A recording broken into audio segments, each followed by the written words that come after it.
الحمدللہ وکفی وسلام علی عبادہ الذین اصطفی اما بعد فاعوذ باللہ من الشیطان الرجیم بسم اللہ الرحمن الرحیم قد افلح من زکاہا وقد خاب من دساہا صدق اللہ العظیم۔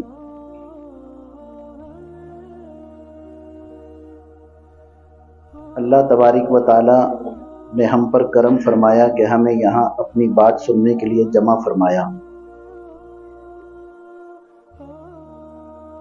اس کائنات میں جتنے احسانات نبی کریم صلی اللہ علیہ وآلہ وسلم کے ہیں، بلکہ ایک مفسر عظیم نے یہاں تک لکھا کہ اس وقت دنیا میں جو جس کو دیا جا رہا ہے وہ نبی کریم صلی اللہ علیہ وسلم کے صدقے ہیں۔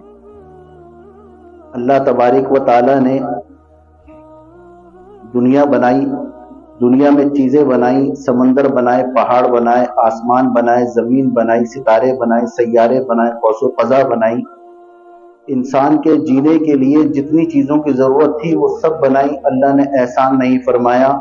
آدم علیہ السلام کو مٹی سے بنا دیا، ان میں روح پھونک دی، اللہ نے احسان نہیں جتایا۔ نوح علیہ السلام کی کشتی کو پار لگا دیا، اللہ تبارک و تعالی نے احسان نہیں جتایا۔ ابراہیم علیہ السلام کو آگ سے محفوظ فرما دیا، اللہ نے احسان نہیں جتایا۔ اسماعیل علیہ السلام کو چھری سے آزاد کر دیا، اللہ نے احسان نہیں جتایا۔ موسیٰ علیہ السلام کو سمندر میں راستہ بنا دیا، اللہ نے احسان نہیں جتایا۔ موسیٰ علیہ السلام ابھی شیرخوار ہیں، پانی کے اوپر ان کو بہا دیا، اس کے بعد زندگی دی، اللہ نے احسان نہیں جتایا۔ اور عیسیٰ علیہ السلام کو اللہ تبارک و تعالی نے کمالات سے نوازا کہ کوڑ کے اوپر ہاتھ رکھتے تو وہ ٹھیک ہو جاتا، نابینا کے اوپر آنکھوں پہ ہاتھ رکھتے تو بینا ہو جاتا، مردے کو کہتے کن باذن اللہ تو وہ زندہ ہو جاتا۔ اللہ نے عیسیٰ علیہ السلام پر احسان نہیں جتایا۔ آدم علیہ السلام کو آدمی بنایا، انسان بنایا، اللہ نے احسان نہیں جتایا۔ ربنا ظلمنا انفسنا وان لم تغفر لنا کا تحفہ دیا ان کی وساطت سے رہتی دنیا تک، لیکن اللہ نے احسان نہیں جتایا۔ آدم علیہ السلام کو معاف فرما دیا، اللہ نے احسان نہیں جتایا۔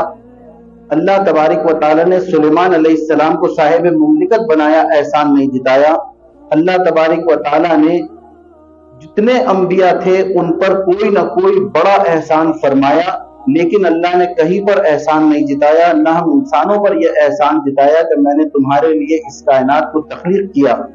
لیکن اللہ تبارک و تعالی نے جب نبی کریم صلی اللہ علیہ وآلہ وسلم کو مبعوث فرمایا تو اللہ نے احسان جتایا۔ لقد من اللہ علی المؤمنین، ایمان والو تم پر میں نے احسان عظیم کیا کہ تمہیں محمد صلی اللہ علیہ وسلم دیے، اس بعث فیہم رسول صلی اللہ علیہ وسلم کو تمہیں دیا۔ اپنی پیاری چیز کون کسی کو دیتا ہے، لیکن اللہ تبارک و تعالی نے اپنی سب سے پیاری چیز عظیم ہستی ہم مسلمانوں کو عطا فرمائی، انسانیت کو عطا فرمائی، اس لیے تاکہ ان کے نقش قدم پر چل کر ہم کچھ تھوڑے سے اللہ کے محبوب بندے بن جائیں۔ ہم سب میرے دوستوں محتاج ہیں، احتیاج کا مجموعہ ہیں، سوئی کو پرونے میں محتاج، چلنے میں محتاج، ہنسنے میں محتاج، رونے میں محتاج، کھانے میں محتاج، پینے میں محتاج، نگلنے میں محتاج، چبانے میں محتاج، سونے میں محتاج، جاگنے میں محتاج، پہننے میں محتاج، اتارنے میں محتاج۔ جب ہم احتیاج کا مجموعہ ہیں اور ہم محتاج کس کے؟ اللہ تبارک و تعالیٰ کے، تو میرے دوستوں پھر اللہ تبارک و تعالیٰ کے ہو کے رہنے میں ہی عافیت ہے اور کامیابی ہے۔ ہم میں ہر ایک ضرورت مند ہے، کسی کو بہترین روزگار کی ضرورت، کسی کو صحت کی ضرورت، کسی کے گردے خراب ہیں اسے گردوں کو اچھے ہونے کی ضرورت، کسی کی بینائی خراب ہے اس کی بینائی کی ضرورت، کسی کو گاڑی کی ضرورت، کسی کو بنگلے کی ضرورت، کسی کو عزت کی ضرورت، کسی کو شہرت کی ضرورت۔ ہم سب ضرورتوں کا مجموعہ ہیں، ہمیں ہمارے اوپر ضرورتیں ہیں۔ ان ضرورتوں کو پورا کرنے والی ہستی اللہ تبارک و تعالیٰ کی ہے، ان کو راضی کریں گے تو بات بنے گی۔ قرآن حکیم میں سوائے چند اوامر اور نواہی کے، قرآن حکیم پڑھ جائیے بغیر کسی استاد کے یہ سمجھ میں نہیں آئے گا، اور اساتذہ میں بھی بہت سارے ایسے ہیں جن کو سمجھ میں نہیں آتا، انہیں اپنے اساتذہ کی ضرورت پڑتی ہے۔ یہاں تک کہ ایک حدیث کا مفہوم ہے کہ رسول اللہ صلی اللہ علیہ وسلم نے فرمایا قیامت کے دن اللہ تبارک و تعالیٰ جنتیوں سے ملاقات کریں گے اور ان لوگوں کو بلائیں گے جو قرآن کا علم سکھاتے تھے، سیکھتے تھے، یعنی علماء کو، علماء کی جماعت میں جائیں گے اور اللہ تبارک و تعالیٰ اس وقت یہ کہیں گے کہ آؤ میں تمہیں آج بتاؤں کہ قرآن حکیم کے رموز کیا ہیں۔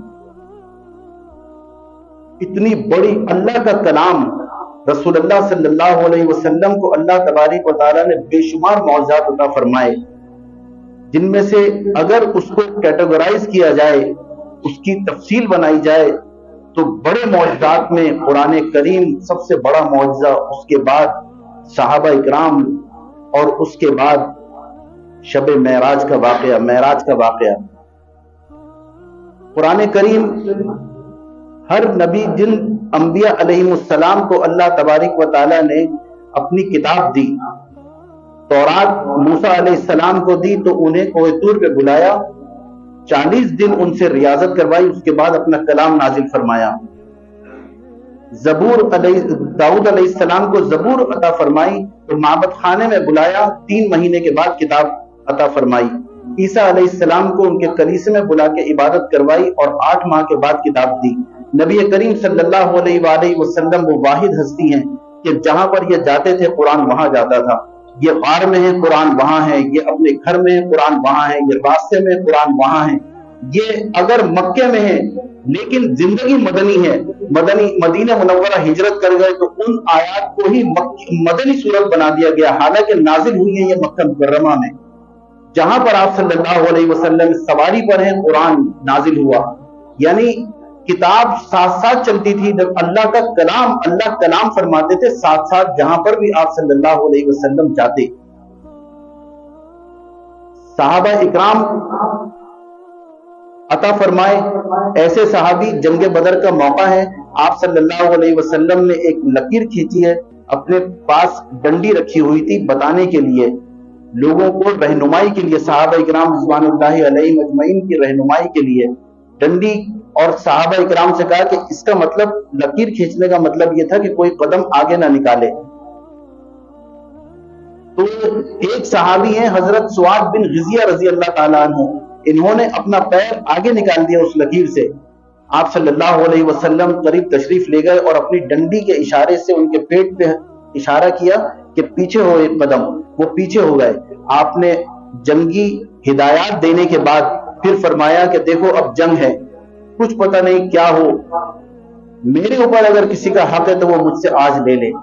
سعاد بن غزیہ رضی اللہ تعالیٰ عنہ نے ہاتھ کھڑا کیا اور کہا کہ یا رسول اللہ صلی اللہ علیہ وسلم، ایک حق میرا ہے جو آپ کو دینا ہے۔ آپ صلی اللہ علیہ وسلم نے فرمایا کون سا حق؟ تو کہا کہ ابھی جو آپ نے مجھے ڈنڈی لگائی ہے اس سے مجھے تکلیف ہوئی ہے، مجھے بدلہ دیجئے۔ رسول اللہ صلی اللہ علیہ وسلم نے اپنا پیٹ اٹھا دیا، کرتا اٹھا دیا اور پیٹ کھول کے کہا کہ لے لو بدلہ لے لو، اور ڈنڈی ان کے ہاتھ میں دی۔ یہ صحابی سعاد بن غزیہ رضی اللہ تعالیٰ عنہ، یہ محبت میں آپ صلی اللہ علیہ وسلم کے بدن سے چپک گئے اور رونے لگے۔ آپ صلی اللہ علیہ وسلم نے پوچھا کیا ہوا غزیہ؟ تو پھر بتایا کہ یا رسول اللہ اب جنگ ہے، پتہ نہیں اب کیا ہوگا کیا نہیں ہوگا، مجھے آپ کے جسم سے اپنا جسم مسح کرنا تھا، مجھے اور کوئی صورت نظر نہیں آئی سوائے اس کے کہ میں یہ بات آپ کے سامنے کروں، ورنہ بدلہ لینے کا تو میں سوچ بھی نہیں سکتا۔ یہ صحابی دیے۔ ایک عورت آئی اپنے شیر خوار 6 ماہ کے بچے کو لے کے، آپ تبوک کے موقع پہ روانہ ہو رہے ہیں، اس شیر خوار بچے کو آپ صلی اللہ علیہ وسلم کو دیا اور اس کے بعد یہ کہا کہ یا رسول اللہ اسے بھی جنگ میں لے جائیں۔ آپ صلی اللہ علیہ وسلم نے فرمایا یہ بچہ کیا کرے گا؟ تو اس عورت نے یہ کہا کہ یہ بچہ اور تو کچھ نہیں کر سکتا، کم از کم اتنی ڈھال ضرور بن جائے گا کہ جب تیر آپ کی طرف آئے تو آپ اس بچے کو سامنے کر دیجئے گا، آپ بچ جائیں، اس بچے کو تیر لگ جائے، مجھے کوئی پرواہ نہیں ہے۔ یہ تھے صحابہ۔ اللہ تبارک و تعالی نے ہمیں جو دین دیا ہے میرے دوستو، اس کی قدر کریں، ایمان کی قدر کریں۔ اس وقت ٹیکنالوجی عروج پر ہے، اس دینیات سکھانے کے لیے، اسلامیات سکھانے کے لیے جو ٹیکنالوجیز ہیں، انٹرنیٹ کا سہارا ہے، مختلف قسم کے سوشل میڈیاز ہیں، ہم سب کے علم میں اتنے مفسر، اتنے محقق اور اتنے دانشور جتنے اس دور میں ہیں اس سے پہلے کبھی نہیں تھے۔ اور جدید علوم لیکن اس کے باوجود پسپائی کا یہ حال ہے مسلمانوں کا کہ وہ ہم آپ اور ہم یہ سب جانتے ہیں اس وقت صحابہ اکرام کی زندگی تھی، ہم اس چکر میں پڑے ہوئے ہیں کیا فرض ہے، کیا سنت ہے، کیا نفل ہے، کیا مباح ہے۔ صحابہ اکرام کو اس کی کوئی فکر نہیں ہوتی تھی کہ کیا فرض ہے، کیا سنت ہے، کیا نفل ہے۔ ان کے سامنے تو یہ تھا کہ رسول اللہ صلی اللہ علیہ وسلم نے جو حکم دیا اس کو منون تسلیم کر لیا بغیر سوچے۔ عبداللہ بن مسعود رضی اللہ تعالیٰ عنہ کا گھر سامنے تھا، آپ آ رہے تھے، رسول اللہ صلی اللہ علیہ وسلم خطبہ دے رہے تھے، آپ نے کہا جو لوگ کھڑے ہوئے تھے ان سے مخاطب ہو گیا تھا بیٹھ جاؤ، تو عبداللہ بن مسعود دھوپ میں وہیں پر بیٹھ گئے۔ جب خطبہ ختم ہوا بعد میں ملاقات کی تو عبداللہ بن مسعود رضی اللہ تعالیٰ عنہ نے سے آپ صلی اللہ علیہ وسلم نے فرمایا کہ عبداللہ آپ کیوں بیٹھ گئے تھے وہاں، کہ یا رسول اللہ آپ نے حکم فرمایا تھا کہ بیٹھ جاؤ، کہ آپ کے لیے وہ حکم نہیں تھا، وہ تو جو اندر کھڑے ہوئے تھے ان کے لیے تھا۔ عبداللہ بن مسعود رضی اللہ تعالیٰ عنہ فرماتے ہیں سمجھ تو میں بھی گیا تھا، لیکن اگر وہ حکم میرے لیے ہوتا یا رسول اللہ تو میں تو مارا گیا تھا۔ یہ ایمان تھا صحابہ اکرام رضوان اللہ علیہ مجمعین کا۔ میرے دوستوں نام پیدا کریں دین میں، یہ واحد علم دین ایسا ہے جس کا لقب عالم کہلاتا ہے، اس کے علاوہ کوئی انجینئر ہے، کوئی ڈاکٹر ہے، کوئی اپنے پیشے کے لحاظ سے وکیل ہے، کوئی جج ہے، لیکن یہ عالم اس لیے کہ یہ علم رکھتے ہیں صحیح معنوں میں، اصل علم یہ رکھتے ہیں، ان کی قدر کیجئے۔